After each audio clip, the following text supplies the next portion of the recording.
आज जो है हम लोग हैज़र्ड के बारे में जानेंगे, ठीक है, कि हैज़र्ड होता क्या है। आ जाएगी बारी, क्योंकि अभी उतना छोड़ दो। अभी हम लोग का जो नेबॉश का एग्जाम होता है उसमें एक टॉपिक के ऊपर जैसे एक वेल्डिंग वर्क चल रहा है और 12 हैज़र्ड लिख दिया, 12 हैज़र्ड का प्रिकॉशन लिखना होता है और 12 हैज़र्ड का पीपीज लिखना होता है और टेक करेक्टिव एक्शंस आप क्या लेंगे ये 12 लिखना होता है। जिसका 5-5 साल एक्सपीरियंस हो जाता है उसको भी सोचने पे मजबूर हो जाता है कि क्या लिखें, क्योंकि 1-2 बताना आसान होता है लेकिन 12-12 कितना बताइएगा। तो आपके थिंकिंग पे डिपेंड करता है कि आप कैसा सोचते हो और साइड पर कितना आप एब्जॉर्व कर पाते हो, तो ही आप हमें बता पाओगे, ठीक है ना। तो हैज़र्ड का पहले परिभाषा क्या है कि हैज़र्ड कुछ भी हो सकता है जो आपको नुकसान पहुंचाने की क्या रखता हो, क्षमता रखता हो। जैसे अभी सूरज का ही बात चल रहा था कि सूरज पे क्या है, धूप रोशनी ज़्यादा तेज आ रहा है, ठंडा के मौसम में इसका प्रभाव कम है तो ये हमारे लिए हैज़र्ड नहीं हुआ। लेकिन गर्मी के दिन में धूप में मान लो 1 घंटा से काम कर रहे हैं तो सूरज हमारे लिए क्या हो जाएगा, हैज़र्ड हो जाएगा, ठीक है।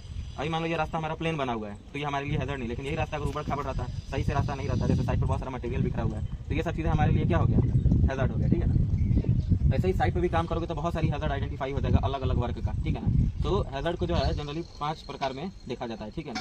फिजिकल हैज़र्ड, उसके बाद से आ जाता है अपना केमिकल हैज़र्ड, उसके बाद से आ जाता है अपना बायोलॉजिकल हैज़र्ड, उसके बाद से होता है ऑर्गेनोमिक और एक होता है लास्ट में साइकोलॉजिकल हैज़र्ड, ठीक है ना। इन 5 को बांटा गया है कि अलग अलग तरीके से कैसे आप देख सकते हो। जैसे बांटा जाता है ना, बड़ी नदी फिर छोटी नदी ऐसे कर करके, और उसका भी एक भाग क्या बनाया गया, तालाब अलग होता है, नदी अलग होता है, झरना क्या होता है, अलग होता है। इसी प्रकार ये हैज़र्ड है कि कौन से चीज़ का प्रभाव कैसा पड़ रहा है, ठीक है ना।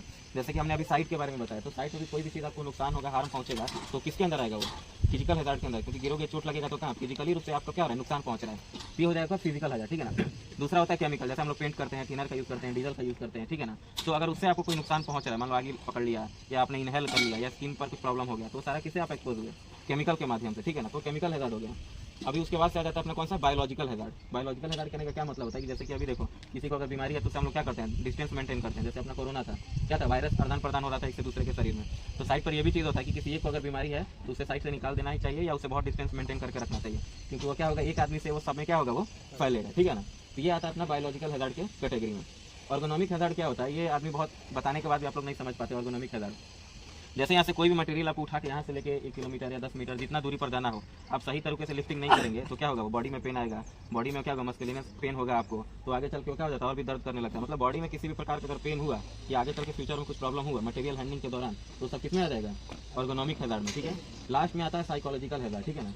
ये सारे हैज़र्ड से भी ये सबसे खतरनाक होता है साइकोलॉजिकल। अभी मान लो आप हाइट पे काम कर रहे हो, घर पे कुछ प्रॉब्लम हुआ है, जैसे अभी बोल रहे हो पैसा की वजह से कोई नहीं आ रहा है, तो हमारे लिए तो आसान, हम लोगों ने हंस दिया कि चलो ठीक है रूम पे बैठा है, लेकिन उस पैसे की वजह से उसको क्या बीत रहा होगा या कौन से मजबूरी में वो फंसा होगा वो वही जानता है। तो मान लो वो हाइट पे काम कर रहा है, दिमाग उसका है कहीं और काम करते करते वो हुक लगाना भूल गया या कुछ करना भूल गया या पैर रखना था 1 कदम आ गया 2 कदम आगे रख दिया तो वहाँ से क्या हो गया, गिर गया है। तो ये चीज़ साइकोलॉजिकल, मतलब कि टेंशन और स्ट्रेस के चलते आदमी को क्या हो गया, चोट लग गया। तो ये सब सारा किस में आ जाएगा, साइकोलॉजिकल में आ जाएगा, ठीक है। अभी और भी कभी अगर नहीं समझ में आएगा तो 5 को फिर से एक्सप्लेन कर दिया जाएगा, ठीक है। चलिए ठीक है।